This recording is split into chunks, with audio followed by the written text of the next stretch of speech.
It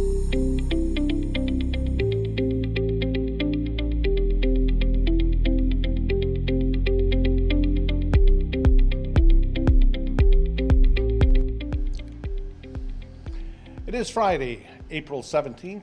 Welcome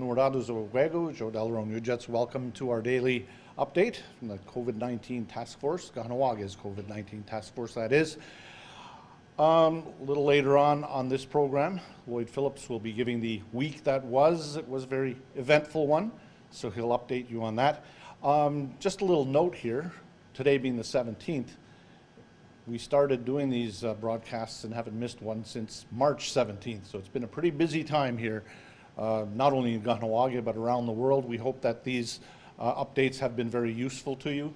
We'll do our best to keep you informed every step of the way as we all go through this together.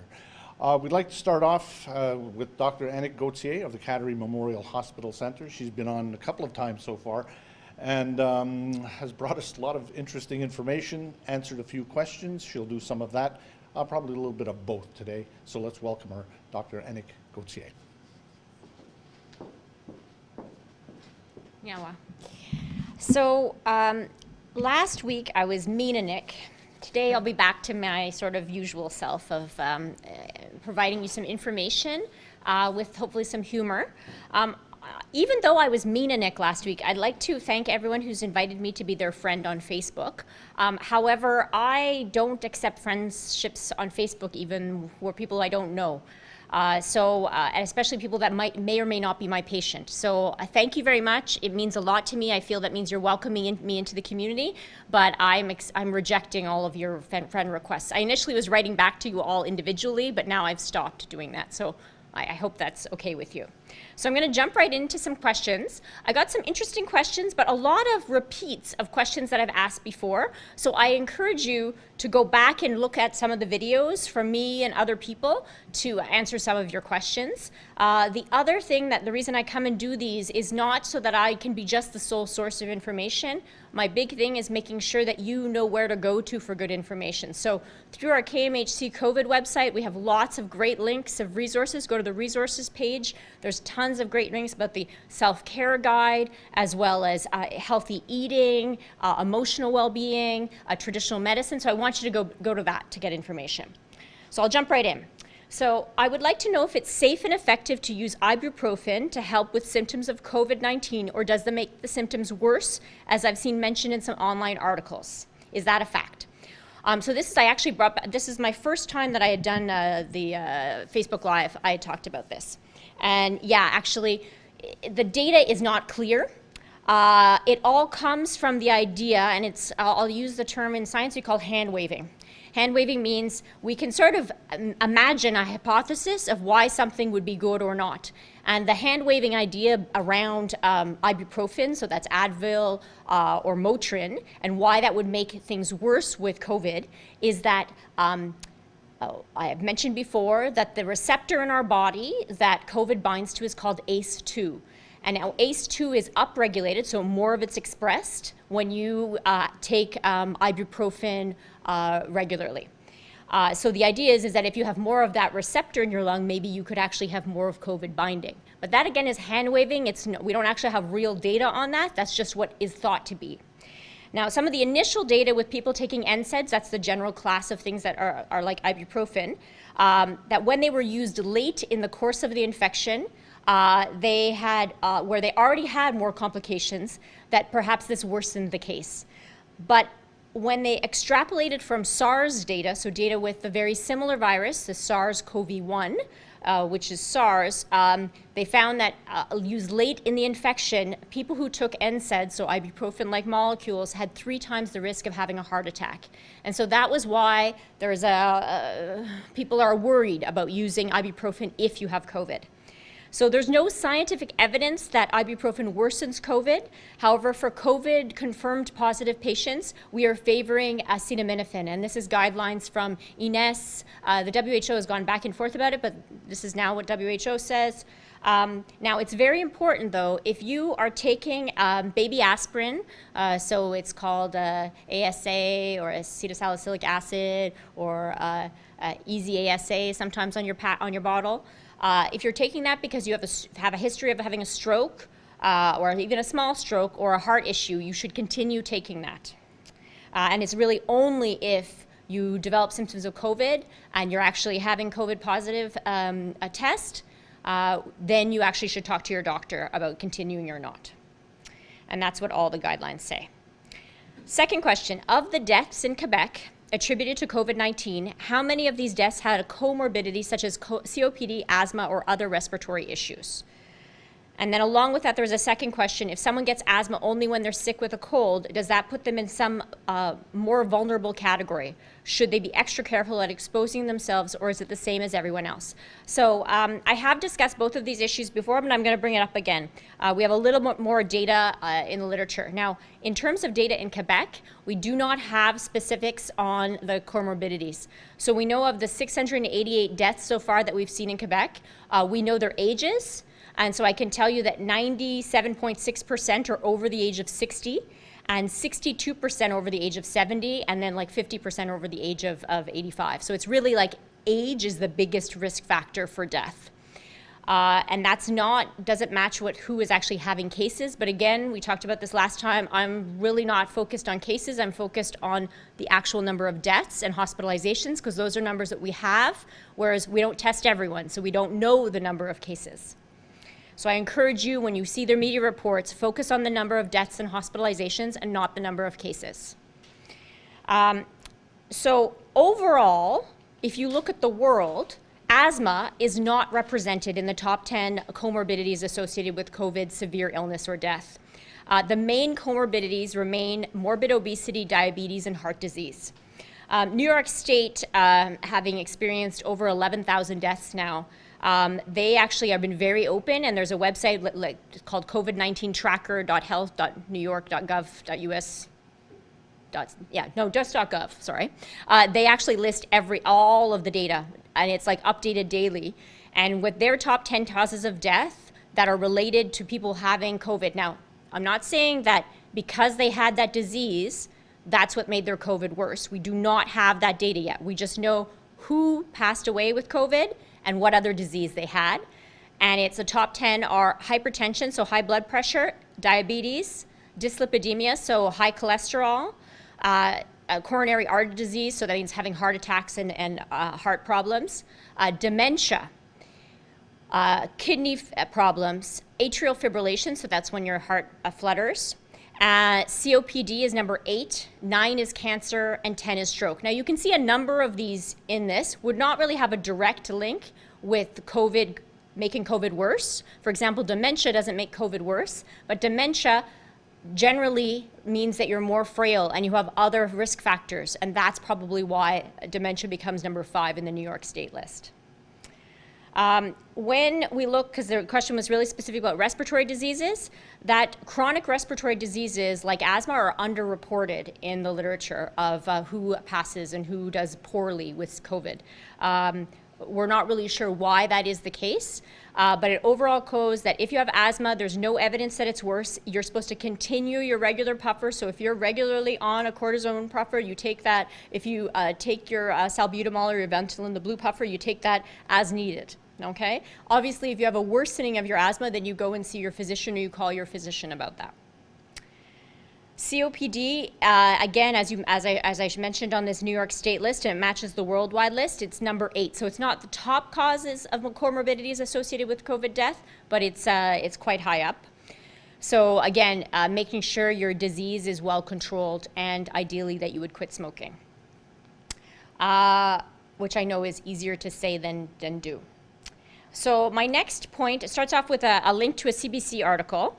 And then the question is Canada's top doctor, Dr. Tam, says non-medical masks can stop the spread of COVID-19. Canada's Chief Public Health Officer now says that wearing a non-medical mask can help to stop the spread of COVID-19. And the question is why not encourage people to make their own masks and wash them with our clothes returning home from shopping off reserve instead of putting it out that it's not a good idea? educating people not to hoard medical masks, but to make the masks at home. Okay, so I've come out and we've talked about this a lot of times, and I enjoy that you're trying to refute me or rebut me, but overall the data hasn't really changed. So the data is not with people, the lay person wearing a mask, but the data is with healthcare workers wearing masks, and when you compare cloth to a procedure mask to an N95, the cloth actually does worse than actually not wearing a mask at all. The evidence overall on cloth is not that high. Now, why did the WHO, the CDC, Health Canada, which is Dr. Tam, go and change their mind? They didn't really change their mind. If you read the fine print, so not just the headlines in the New York Times and the headlines on CBC or CTV, but if you actually read the articles were really clear. So even with the article that they referred to on the CBC, they specifically say that Dr. Sam says wearing a non-medical mask is an additional measure that you can take to protect others around you. So Tam said a warning that it's not a non-medical mask, and it doesn't necessarily protect you, it protects the people around you. She also goes on and it says in all the websites that the cornerstone is the hand hygiene and social distancing. Now there's a political aspect of this too. In the US, it was very difficult to convince people to not go to work. They were forced. It's a very different system than in Canada. The public security and how we are paid doesn't exist in that scenario. And there were people that were, going to lose everything. Because people were still going to work, they needed to have a way of them doing it with a little bit more safety. And the idea is that if you could prevent your cough germs going on to someone else, and that sort of cough of those aerosol droplets, that could, by just having even a scarf around your face, you may reduce the risk of spread. It's not a high risk. It's not going to have a huge impact, but in situations where you have to be that close to someone, that's why they suggested it. Does that mean there's good evidence to support it? No. Is it going to hurt someone to wear a face mask or a scarf around their face? No, except for there's one big piece of evidence that we have with healthcare workers. We know that healthcare workers who are trained of how to, and we did this not last week, but the week before, of washing your hands before you put on the mask, that you can't touch the front of your mask, you have to keep it over your nose, not under your nose, and people don't do that. People, you'll see, there's on Facebook, on the news, you'll see people wearing their face masks under their nose, healthcare professionals. So we know that healthcare professionals even don't wear their mask properly. So the idea is why I would prefer people to focus on hand hygiene and social distancing instead of wearing a mask, because it gives them that false sense of security and they're touching their face anyways and they're washing their hands less. We know that healthcare workers who are trained to do this wash their hands 35% less if they're wearing gloves or if they're wearing a mask. We know that throughout an 8-hour shift in the hospital, and I'm not talking about KMHC, but this is data over in other jurisdictions across the world, that people over an 8-hour period in a healthcare establishment will wash their hands initially 100% compliance, and then throughout the 8-hour shift will decrease to 20 to 30% compliance of washing their hands when they're supposed to. So that's what I'm concerned about, is if you're wearing that mask, you're wearing that gloves, you don't actually wash your hands. Okay. Can you tell me what the official information or knowledge is about the virus not being able to survive above 20 degrees Celsius? Okay, so it's not true. I know there was a meme and a little picture going on Facebook that that warmer countries couldn't get COVID because of temperature. Well, that's not true. We've seen countries that are actually quite warm, tropical, have COVID cases. That's not true. What the temperature is needed to kill the virus is 50 to 60 degrees Celsius, which is not a temperature that any of us can live at, and it's not found anywhere here. I guess inside a volcano, but I mean, none of us, it's not compatible with life. I've seen media reports talking about how a study done by Harvard that social distancing measures such as closed schools, etc., should carry on until the year 2022 in the United States, or the numbers will just spike again. What's your research tell you about that? So I couldn't find that exact article. I've seen various speculations, but they're not really scientific. They're more like opinion pieces by very smart people, but it's all different areas. So you can see a person who specializes in economics has a different view of this than a person who specializes in public health versus a family doctor versus a politician. So there's a lot of pieces of the puzzle that come together to make sure that we can survive as a society. What we do know from countries that have stopped their social distancing measures, so like China and South Korea, that they did have bumps of more infections and more deaths afterwards. So right now we need to balance immunity as well as not overwhelming the health system. So I think what we're gonna see, and again, I'm not the politician, I don't get to choose when we open and close schools or daycares or other facilities, but I suspect it's going to be a graduated thing, that we're going to gradually open things up so that in case we see spikes, that we'll be able to close some things back. And I think this is going to be a gradual process. Do I think we're not going to go to school until 2022? No, my expectation, and this is just looking at the data from China and South Korea, is I expect that this wave is going to last until June. And we might see a little bit of like little sub peaks that are happening in June.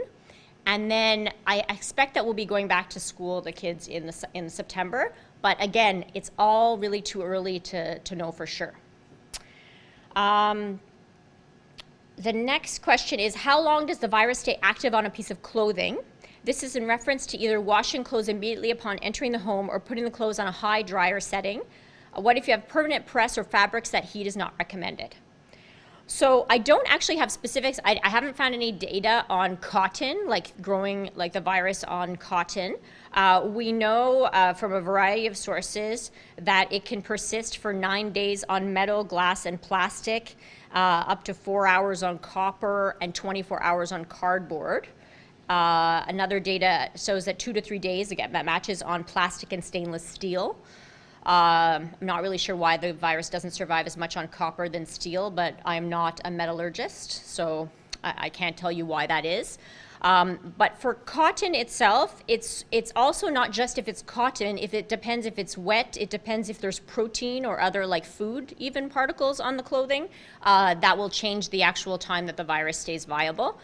Honestly, the best thing is to take your clothes and wash them or put them in the dryer. I would say, and I don't know if you noticed what I'm wearing, I haven't worn anything that can't go in the dryer. So all my clothes. So this is not the time to be wearing your fancy clothes out of the house, your like, you know, cashmere and your, I don't own any of these things, but cashmere and all these things, you shouldn't wear them, but you could wear them in the house and do dress-up parties in the house. And I've seen on Facebook, not any of my friends because they're sort of busy in the hospital, but I've seen on Facebook people dressing up, even little kids like wearing these super nice outfits because they're just sitting there alone, and then they post the pictures, they go on Zoom or Facebook group chats with their friends, and they're all dressed up. So that I encourage you, but if you have to wear some clothes that can't go in the dryer, I would not suggest that right now.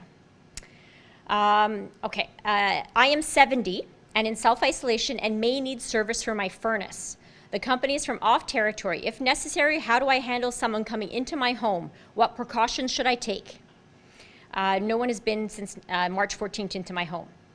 So I'm not a plumber or an electrician for furnaces, but if it's an emergency, because we still do need our heat. And so if it's an emergency, then I believe on Wednesday there was a press release. So if you just scroll up from this Facebook post, or down, depending on how your scroll system works on your computer, then you will see there's a number to call. If you have emergency repairs that need to be done, you can call the number just to verify for that company coming in to do the work. Now, so if it's an emergency, you have to get this work done, then what I would suggest to you as the 70-year-old is try to deal with the person that's going to come into your house ahead of time on the phone to explain where they have to go and so on. Unlock the door, like when they arrive, like knock on the door, like wave.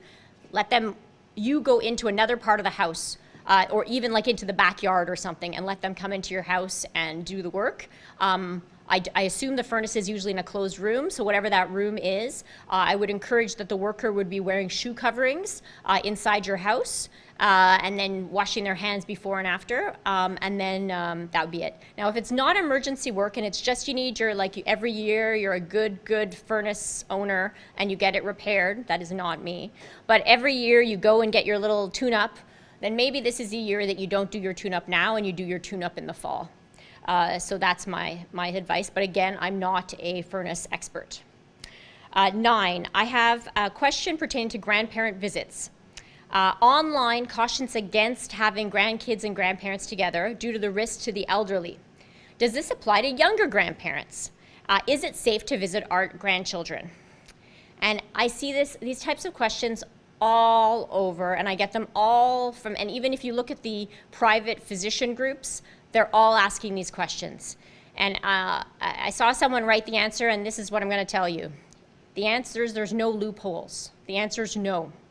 The people you can spend time with are the people who live in your house. So if you live already, because that's just how your multi-generational house works, and you have your grandparents and the kids and the grandkids all live together, then that's your unit. Now, if you did have like some 80-year-olds and 90-year-olds in that unit, I would try to make it really clean and make sure that no one else is leaving the house, so that environment stays closed. The next part of the question is, how can we balance our physical health with our emotional health? And I get it, that it's lovely to be hugged and kissed by our grandkids. There's a lot of people that live alone. We need to, at this time, reach out and be able to like call and speak on FaceTime and other means our loved ones. And I think that's goes both ways. It's not just the older person that needs to reach out, but the younger people also need to reach out. Unfortunately, all the questions, and there's always questions about, oh, well, you know, I'm having a birthday party, could we just, you know, and our families haven't seen anyone else, could we just get together for the birthday party? And the idea is no. Like, no is the answer. It's not a popular answer, but the answer is no. Okay, I have no more questions, but I wanted to add a little bit of something because, well, I'm a teacher and I haven't really had to teach my residents in a month. I want to say that I've taken a month leave from St. Mary's. It's been very generous to let me come and just work directly in the community. I'm going to continue doing all my work in medical advising for the task force, but I might not necessarily be able to come here and speak on the Facebook Lives as frequently as I have been. So one of the things I wanted to add on was about the contagious period. So when are you actually infectious? Because there's whole idea of asymptomatic spread, that you spread the virus, that people are wandering around spreading the virus and have never idea that they're infected. So the people who are never have any symptoms at all is really low. It's actually been shown that less than 6% of asymptomatic or truly asymptomatic. Now, what it is important, though, is in the 48 hours before you actually have symptoms, you actually are contagious at that point. And when they did studies, and so this Nishiriwa in 2020, an International Journal of Infectious Disease, looked at the contagious period, looking at pairs of infector and infectee, so who was giving the infection and who got the infection. And basically, they compared COVID-19 to other viruses like MERS and SARS, and found out that COVID-19 has an infectious period that's earlier and peaks higher than SARS, but shorter overall. So for COVID-19, it's the 24 to 48 hours before you actually start having symptoms to the 2 to 3 days after you start having symptoms. That's when you're most infectious. And that's when you can spread the disease the most. And when they actually look at studies, that's who's spreading the disease. A lot of the studies, when they're like title, and that's what you see in the New York Times or other articles, that it's like asymptomatic spread. Well, when you actually drill down to the paper and read it, and often, like if you go to the New York Times, you can click on the link to the paper for free, and you might not be able to read the whole paper, but you'll at least see the abstract, and you'll be able to read the first few lines, and it explains this, that often those people eventually do have symptoms after 48 hours, but the exposure when they were with their friend or their colleague or at a business meeting was when they infected other people, they didn't have symptoms until the next day. So that was where I wanted to end off on. Thank you very much, and have a great weekend.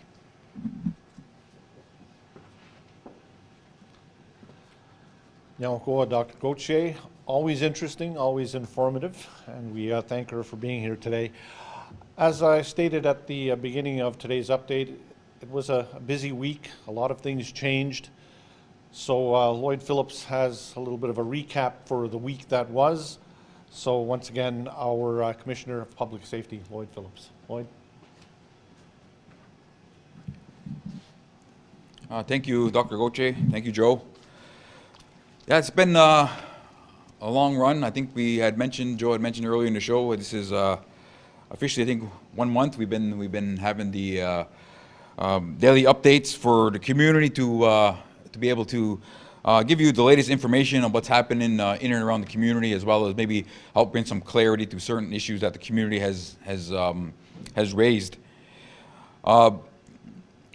I'll start off by mentioning, obviously this week, as we did every week, we have at least 3 times a week, the full task force gets together and has a discussion and updates on where things are in the community, and obviously make any modifications to any strategies that we have been doing to date.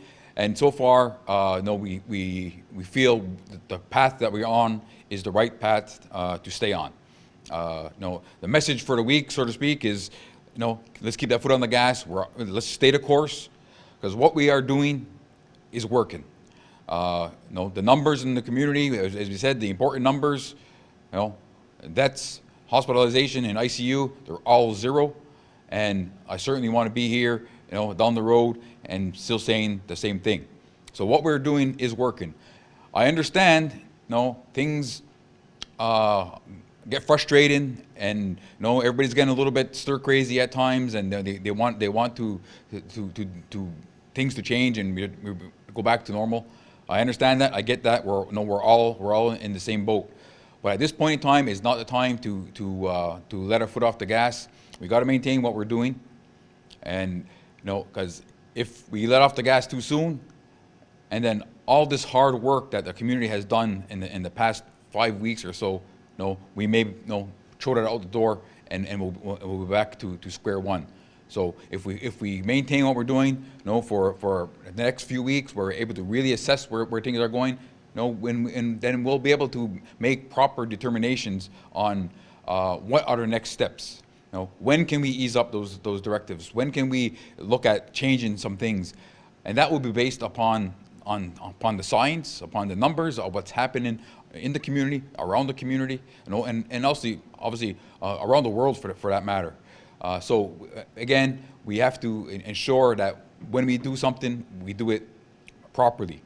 With that said, this week, we also had officially given a directive down to Debaduni Zakta, and also working closely with Frankie McCumber, who volunteered to be the liaison for the business people, to start working on what a plan could look like when we're at that point of starting to reopen the economy in the community.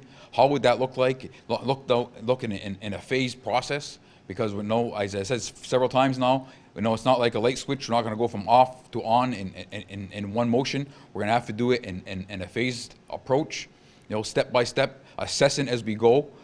Much like Dr. Gauthier just mentioned, we don't want to open it up too much, and then we're start getting a spike and have to close everything down again. So let's do this in a structured manner.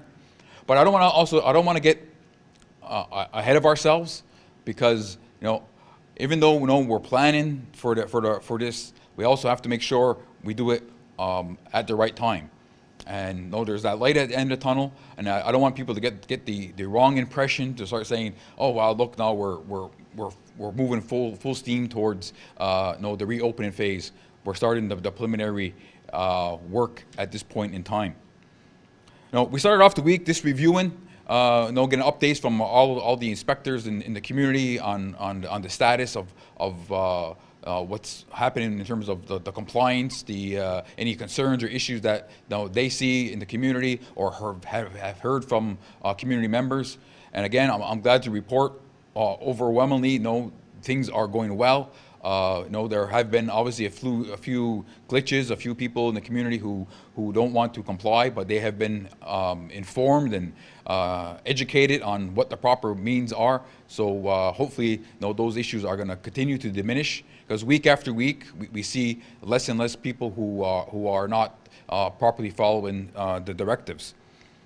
No, in the midweek, as you recall, we had some concerns raised, by the task force, by the community, and by the business sector in our community, based upon comments made by the Premier of Quebec, Premier Legault.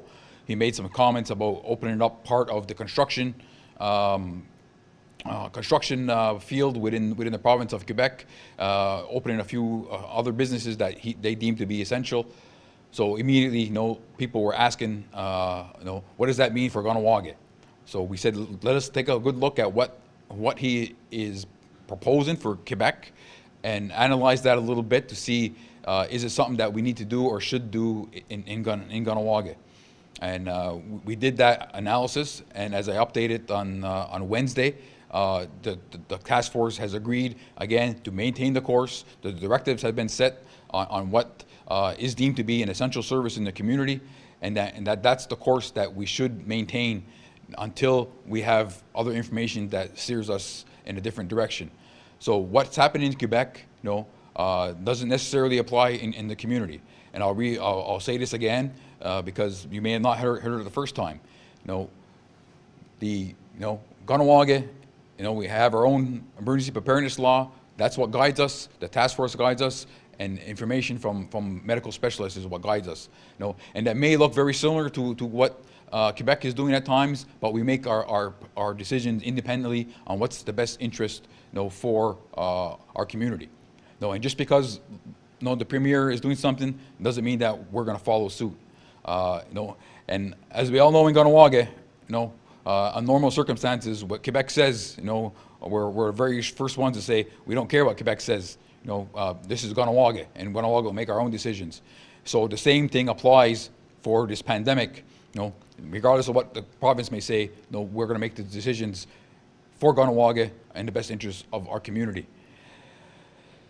Further to that, I also had some discussions this week with some provincial authorities, local members of the National Assembly and such, just to go over what Kahnawake is doing. And mind you, they did compliment our community on the response in which we are doing, and they wish this model would be relayed into other areas of the province and the country. So I'm very proud to report that on behalf of the task force. But they also made it very clear, in saying, Kahnawake has the full authority to deal with the pandemic, under Kahnawake jurisdiction, and that's notwithstanding, we have our own law, we have our own rules and regulations, notwithstanding the fact that Quebec may make decisions independently. So, like I said the other day, we don't need their approval, nor do we seek their approval, but have somebody else saying that clearly to us, that Kahnawake has this ability and this authority. Again, from a different source, this helps give us a little more of a boost to say, we are definitely on the right track. There's a couple other points that we discussed this week, regarding the overall status of the community. Again, we're doing very well. Unlike you may have seen on the news in Montreal area, throughout Quebec, and even Ontario, where the long-term care facilities, the elders' homes, and such are having a horrible time, maintaining by keeping the virus out of those institutions. Unfortunately, there's been a lot of death. And it's a real horrible situation. That's not the situation in Kahnawake. However, if you look at Montreal, they're in dire straits. Matter of fact, they even are calling in assistance from the Canadian Armed Forces. They're going to require their nurses and medical people to come from across the country, are going to be coming to Montreal to assist in the long-term care facilities, because the situation is that dire. So looking back inwards to Kahnawake, with Academy Memorial Hospital Center, our Elders Lodge, ILC, we're at zero, and we're going to do our best to keep it at zero. And so we don't want to let off any of the strong measures that we had taken to ensure that we protect our most vulnerable population. Now, with that, maybe I'll end off by making a few comments regarding some of our frontline workers. Again, we had we always do a quick shout out to the people who are at the front lines. We look towards obviously the firefighters, the paramedics, the peacekeepers, and such, as though obviously they're the obvious ones who are on the front lines, but there's many other people who are out in the community doing essential services, whether that be essential functions within council, within community services, within other institutions in the community, who are vital to make sure our community keeps running. But also the people, the business people who are chipping in to assist in the efforts are greatly appreciated. The store, the people who are stocking the shelves, the cashiers and things of that nature.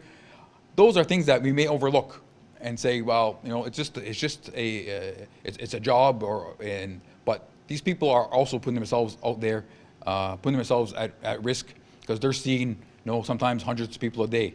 And so they're obviously increasing their chances of being exposed. So, hats off to you. I know it's hard. I know it's a tough time, but I think I want to also congratulate you on the job that you are doing.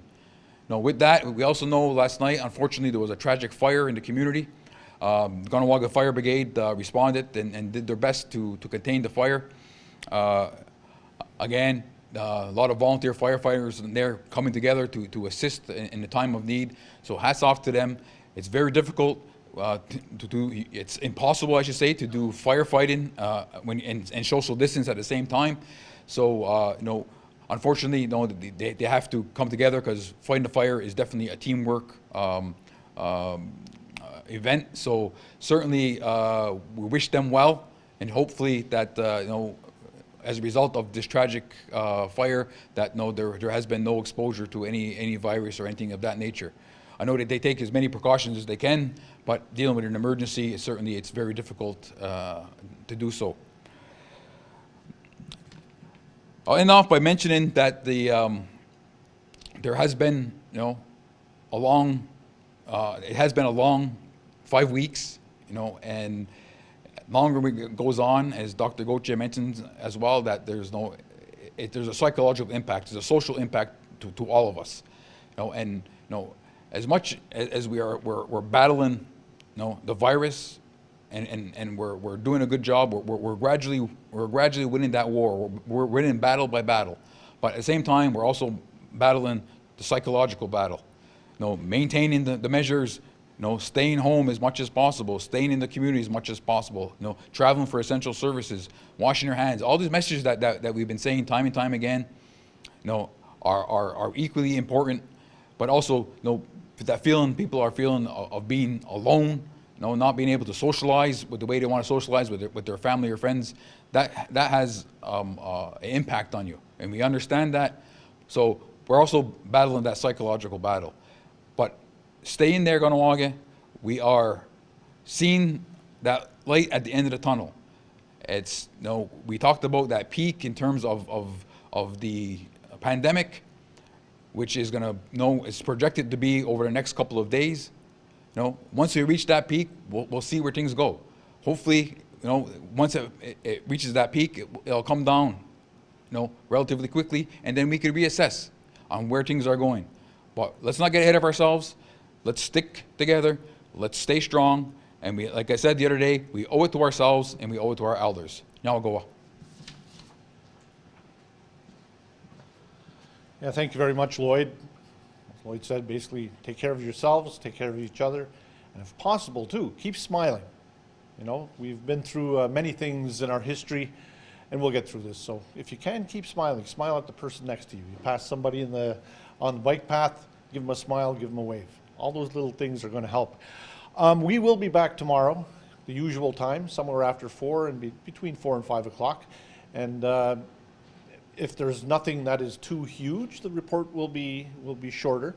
But we do invite you to join us, and we thank you for being with us every day. I know a lot of people, because I've spoken to them, they depend on this. They really enjoy the fact that there's something every day, especially people who are locked in the house by themselves. There are a lot of people who are not there with a wife or kids, or there are quite a few people who are living alone and are spending time. So if we can help in some way keep you informed, we're doing our job. So take care of yourselves, and we shall see you tomorrow. Nyao ko dano. Wanagiwahi.